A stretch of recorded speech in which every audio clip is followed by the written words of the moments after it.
এই মিয়া, এই ছোট ভাই, কি হতাশ, কি নিয়ে এত কষ্ট, আফসোস, পকেটে টাকা নাই? হ্যাঁ, বন্ধুর সামনে আবার বন্ধু দোস্ত একটা আইফোন কিনছি, তুমি তোমার ভাঙা ফোনটার দিকে তাকাই যাচ্ছে।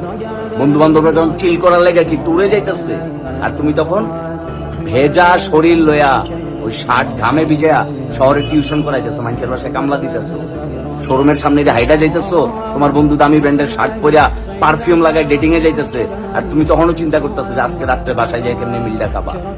মেসের টাকা এখনো পরিশোধ করো নাই, ভাঙ্গা ফোনটা চালাইতেছো অনেক দিন ধরে, জিন্স প্যান্টটা কালারটা নষ্ট হইতে হইতে একদম কালচে কালার হয়ে গেছে, যে কয়েকদিন পরে এটা দিয়া ফ্লোর মুছতে হইব। শোনো, যে মন খারাপের গল্প করি, বিশ্ববিদ্যালয় জীবনে সুমন ভাইয়ের দোকানে বহুত রাত গেছে, একটা কলা আর একটা রুটি খায়া ফলে চুপচাপ করে ঘুমায় গেছে। বন্ধু বান্ধবরা টুরে যাইতেছে, বলছি যে বাসায় যাইতে দিব না, আস্তে করে হলে যায় চুপচাপ করে গেছে। আর বাসাই তো নাই, বাসা থেকে তো সাপোর্ট পাই নাই, বাসা থেকে তো মাল দেয় নাই কোনোদিন, বাসার কথাই বইতে।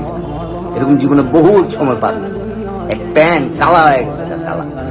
এত আফসোস রাখলে লাইফে চলবে।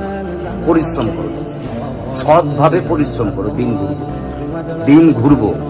যে শামীম আহমেদ একটা রুটি আর একটা কলা খেয়ে রাখতে ঘুমাইছে না, ওই শামীম আহমেদের মাধ্যমে আল্লাহ পাক এখন কয়েকটা মানুষের রুটি আর কলার ব্যবস্থা করে। সময় কিন্তু ফিরে গেছে। আপনি, তুমি, তোমরা, তোরা যারা এই ভিডিওটা দেখতেছিস না, তোরও দিন ঘুরবো।